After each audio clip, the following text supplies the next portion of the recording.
grateful I am for Dean Carter and all that he means to my ministry and my personal growth and to so many clergy across the nation. I give praises to God, who is my creator and sustains and permeates this place today. I have to say that although I'm a short preacher, I've never been accused of preaching a short sermon, so I'll go to the text. In Matthew chapter 7, a familiar verse is there in the 6th verse of that 7th chapter.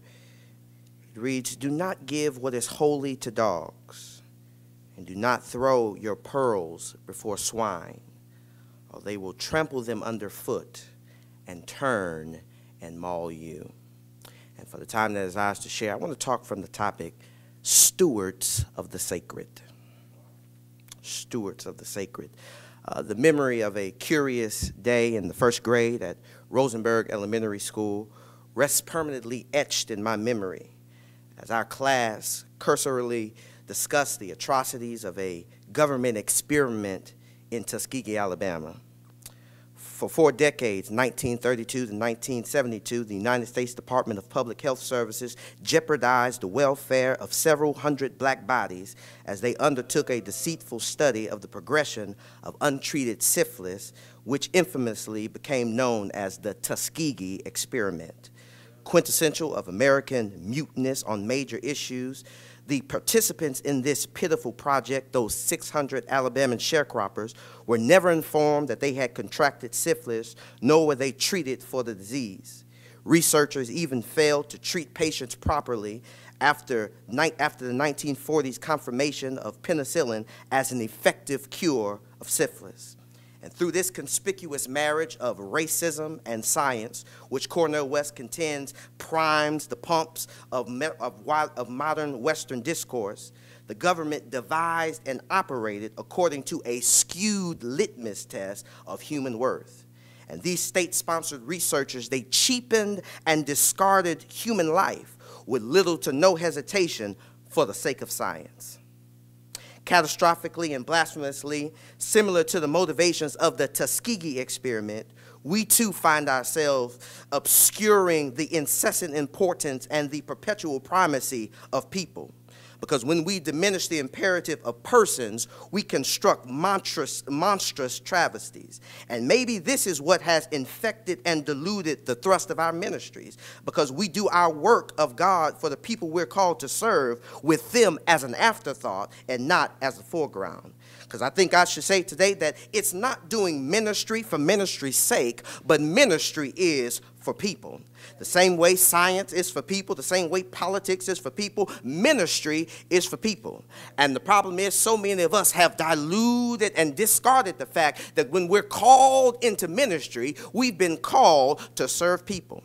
And ironically, or perhaps by some cosmic influence of God's unique sense of humor, on that same February afternoon in that elementary school class, imagine a group of energetic and inquisitive 5- and 6-year-olds pondering the shape of the earth during geography hour. And as Mrs. Heckard explained the settled debate concerning the shape of the globe, my class learned that the shape of the world was not flat, but the shape of the world was round.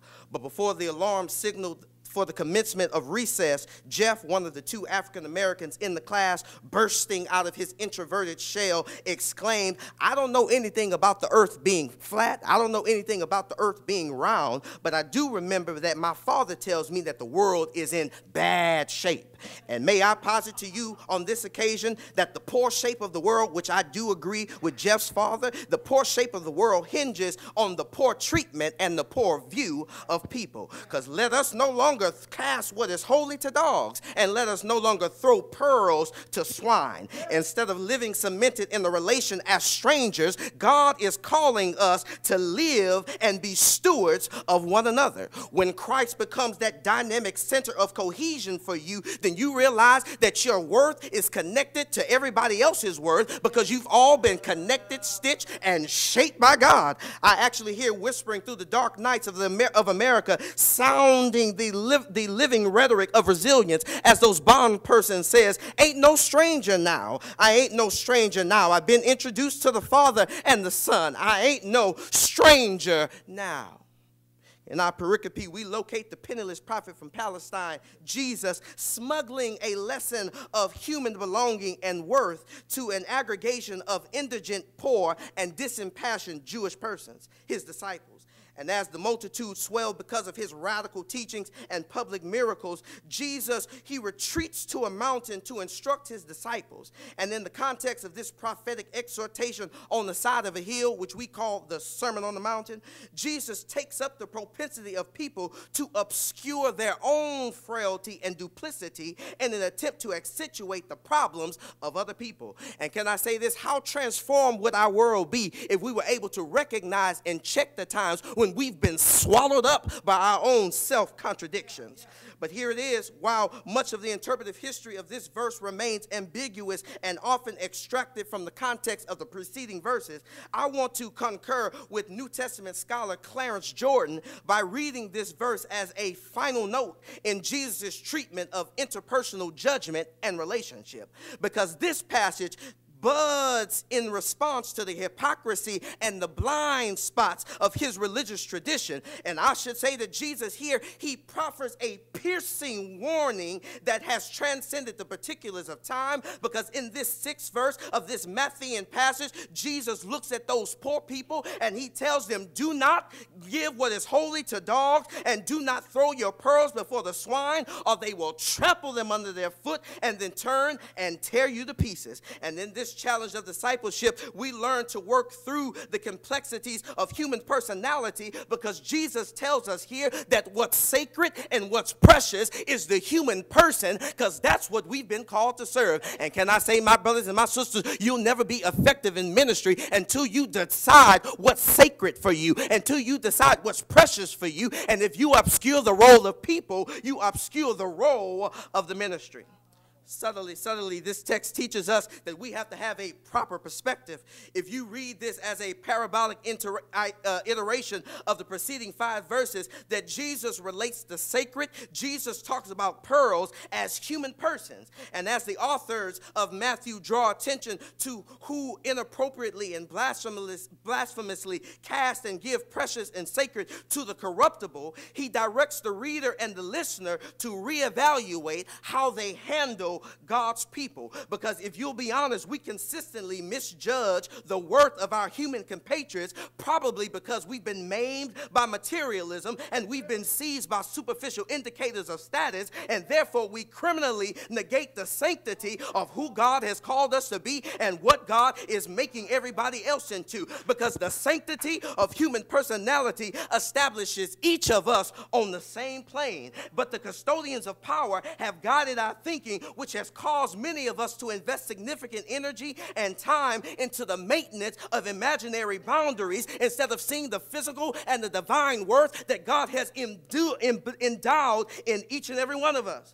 Because we're more than just dynamic dust waiting for death's deadline, but we've been kissed by the Spirit of God. And the sacredness of human personality imagines and demands freedom, and it searches for truth. James Baldwin, a Democratic prophet and literary witness, he penned that truth is meant to imply devotion to the human being. His freedom, her freedom, and her fulfillment. Freedom which cannot be legislated, and fulfillment which cannot be charted. Because even now, when I think about freedom, I hear that message born on the American soil and nursed on the bosom of chattel slavery. Those slaves in the antebellum South, they were singing, on my knees when light passed by. I thank God I'm free at last. Thought my soul would rise and fly. I thank God I'm free at last.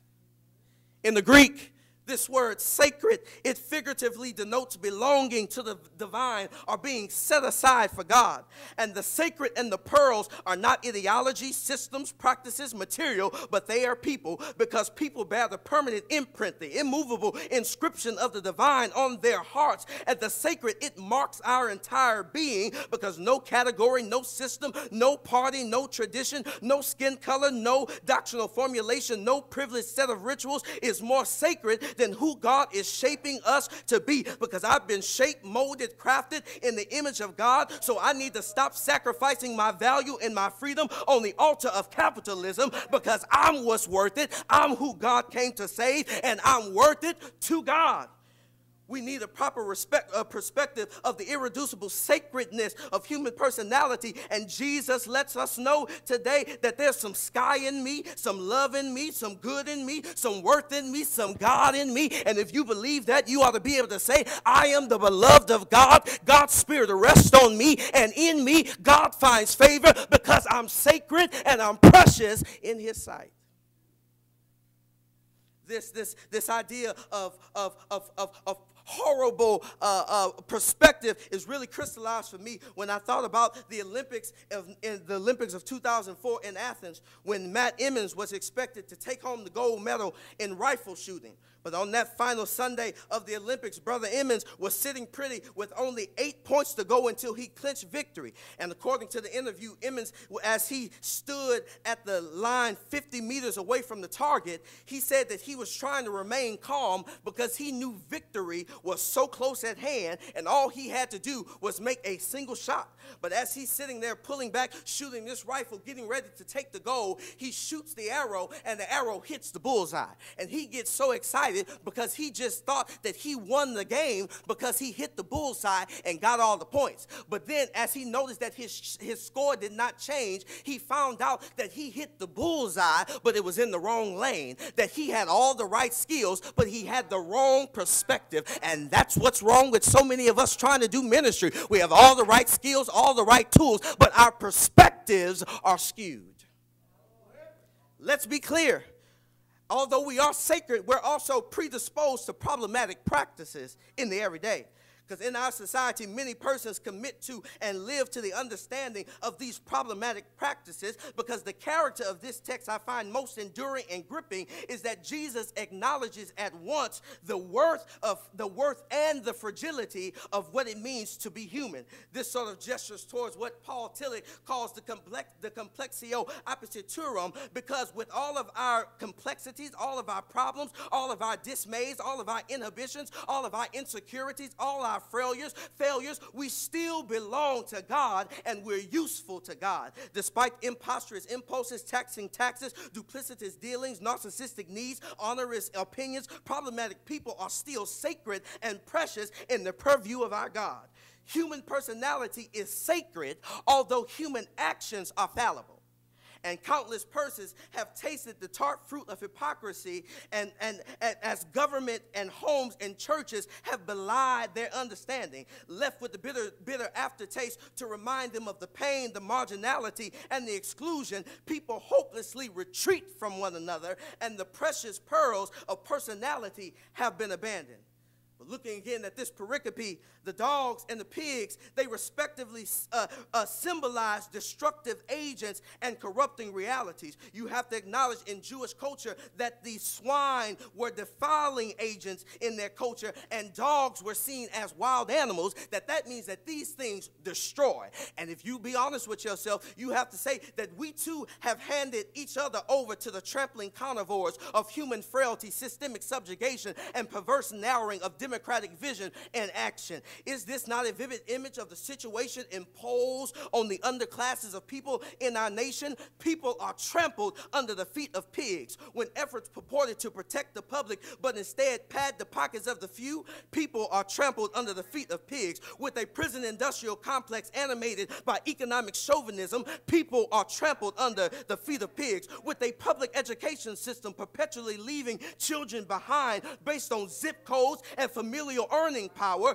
people are trampled under the feet of pigs. Many people work in cities they cannot afford to be a resident, clean hotels in which they cannot afford to lodge, work in hospitals in which their insurance plans can't afford treatment, help produce vehicles, appliances, and products they cannot afford to purchase. People are trampled under the feet of pigs. In a word, this precious people have been dragged through the mud of pig pens of big business. That's why in financial districts across the nation, impassioned protesters are using their bodies to tell the 1% that you cannot build your manifest destiny on the backs of the 99. Is there anybody in here today that can say, I'm tired of people being dragged through the mud of pig pens? And as this verse admonishes against the sense of irresponsibility of the imprudent caster or the blasphemous giver, God tells us that it calls into view the consequences of said practices. that it will be trampled under their feet, and it will then turn and tear you to pieces. This is a peculiar process in life. It's a karma moment. Don't you see it? That it says what goes around comes around. James Baldwin puts it this way: people who treat other people as less than human must not be surprised when the bread they cast on the waters comes floating back to them poisoned. Because this ethic of mature humanity leaves us vulnerable to one another, because we belong to one another, because we've been stitched together in the expansive realm of who God has called us to be. We've been stitched together in the realm of the sacred, and the problem is we are tragically bound to the mistreatment we apathetically witness and the mistreatment that we ratify in our world. Because every time we disabuse people of their freedom of being in the name of our own, we add a building block to our own guillotines. That we share a common destiny, because we were not made to be left behind, abandoned, thrown away, or discarded, but we were made to be in sacred fellowship with one another. Because the more we realize this cosmic dictate, this inescapable web of mutuality, we inch along towards the radical will of God to be the family of God. The moment we break faith with one another and the sea engulfs us, the lights go out in our lives, that we are subject to what we do and witness at other people. But this text ends in a broken place, doesn't it? In a tone of karma.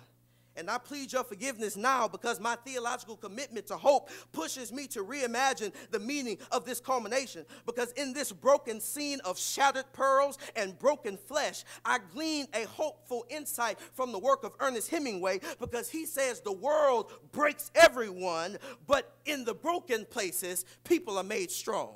And so that's why I leave you today, my brothers and my sisters, that although the world breaks us, that in the broken places, we've been made strong. That means your mistakes and your misfortunes won't kill you, but they just make you stronger. And as I think about being made strong in the broken places, I'm reminded of a brother from Nazareth who was thrown to the dogs and the swine of the Roman Empire, and they crushed his body. But guess what? He was made strong in the broken places. They call it resurrection. And guess what? Even in our broken places, we have resurrection today. That resurrection does not pacify. Resurrection does not cower. Resurrection does not deliver. But resurrection gives us what it takes to survive in the midst of our struggle. That he gives us strength within. And I don't know about you, my brothers and my sisters, but I'm glad that I have some strength to get through what I'm going through, even when I'm not delivered, even when I'm not healed, that I have the strength to go through what I have, because in the broken places, God gives me strength.